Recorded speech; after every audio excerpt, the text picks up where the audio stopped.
Dengan adanya monetary easing yang cukup jelas kita lihat trennya di BI dan juga di Federal Reserve, peluang bank sentral tersebut untuk melanjutkan pemangkasan suku bunga di 2026 ini seperti apa menurut Anda? Untuk BI sendiri karena dia sebelumnya udah head of the Fed gitu ya, terus kemudian sekarang spread antara BI rate dengan Fed Fund rate itu hanya sekitar sebelumnya 75 basis, sekarang 100 basis. Sebenarnya belum terlalu lebar gitu. Jadi saya yakin sih BI tetap masih berhati-hati gitu. Mereka udah punya ruang sebenarnya sekarang, tapi dia akan masih berhati-hati tergantung tadi stability dari rupiahnya. Dan stability dari rupiah sebenarnya sekarang lebih banyak subject tuh dolarnya mau kemana. Kalau kemarin kan efeknya setelah cut rate the Fed, dolarnya langsung melemah lagi, indeks dolar, which is bagus buat kita. Nah kalau itu nanti diikuti dengan consistently rupiah menguat, regional currencies juga menguat, saya rasa BI akan punya confidence gitu untuk melakukan another cut gitu ya.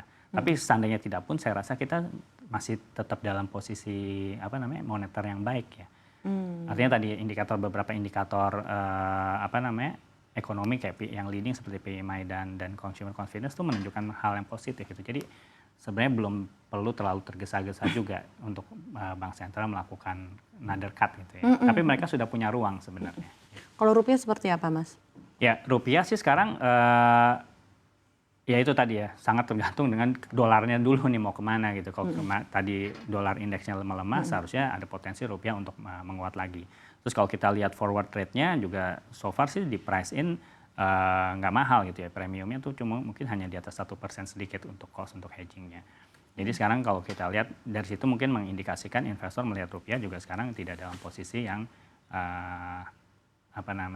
trajektori yang melemah, yang luar biasa gitu. Jadi ya so far sih masih cukup stabil ya rupiah. Reksadana yang saat ini paling diminati oleh para investor apa ya Mas berarti ya dengan melihat seluruh keadaan yang ada ini? Ya kalau kita melihat industri terus kemudian appetite, memang investor Indonesia secara umum ya dari gambaran itu memang masih preferensinya yang low and moderate risk. Jadi mereka so far inflow tuh tetap masuk ke yang money market dan bond fund. Terus kemudian ada juga tambahan preferensi bond fund yang membagikan hasil investasi secara rutin. Jadi mereka ada regular cash flow di situ. Saham sebenarnya masih belum terlalu banyak gitu inflow-nya ya. Jadi tapi biasanya tuh investor saham di Indonesia mungkin agak playing catching up gitu. Jadi udah naik banyak baru dikejar gitu kan. Atau misalnya dan rata-rata sekarang banyak yang short term gitu. Baik itu hedge fund asing ataupun domestic investor atau retail investor gitu, begitu mereka udah dapat capital yang segitu dia akan keluar cepat itu. Sampai mereka yakin benar-benar momentumnya ini bisa panjang nih untuk rally-nya gitu. 2026 menurut-nya bagi manajer investasi seperti apa nih Mas kira-kira Anda melihatnya? Iya, kalau 2026 kita lebih optimis ya. Tadi satu akan ada rotasi menurut saya dari aset kelas, dari di dalam aset kelas dan di antar aset kelas. Jadi di aset kelas sendiri saya melihat harusnya akan ada rotasi dari bond ke saham. Karena dari upside dari saham saat ini udah lebih besar dari bond. Berbeda dari mungkin potensi sebelumnya. Dan potensial volatilitas di sahamnya harusnya berkurang dengan improvement di emiten. Nah kemudian di aset kelas bond sendiri saya rasa juga akan ada rotasi dari yang short term ke long term bond duration gitu. Money market menurut saya as it is dia akan tetap relatively lebih perform dari other money market instrumen lainnya, tapi tentunya dia akan benar-benar serving as liquidity aja, liquidity management tools aja instead of buat investment instrument. Kalau tahun ini mungkin ada berapa ya udahlah saya investnya beneran di money market aja karena toh performance-nya juga sangat baik gitu kan. Setahun tuh bersih udah bisa hampir 5-6% itu bersih gitu kan. Nah dalam hal ini kan 2025 ini cukup unprecedented, cukup volatil dan lain-lain. Mungkin volatilitasnya itu mulai semakin besar ketika bulan April ada introduction dari Presiden Donald Trump gitu ya bahwa kan ada tarif resiprokal yang dikenakan ke seluruh negara. Walaupun sejak Januari di-elect, Donald Trump ini sepertinya juga udah siap-siap gitu ya seluruh dunia untuk resiko yang mungkin ada dari regulasi-regulasi yang dikeluarkan oleh beliau. Di 2026 apa resiko yang masih mungkin sangat bisa terjadi?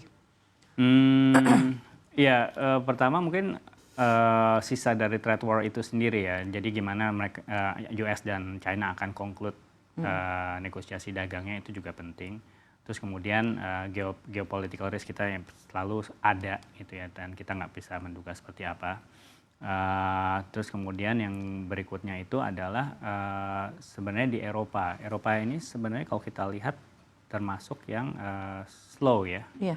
Jadi PMI-nya termasuk yang nggak improve. China, US, Indonesia tuh improve. PMI-nya selalu udah di atas 50. Sementara Eropa masih laggard gitu. Jadi memang di sana tuh secara ekonominya slowing down. Makanya pemerintahannya terus mendorong dari sisi fiscal expansion gitu kan. Makanya di sana sebenarnya yield nggak bisa turun banyak karena lagi ada fiscal expansion.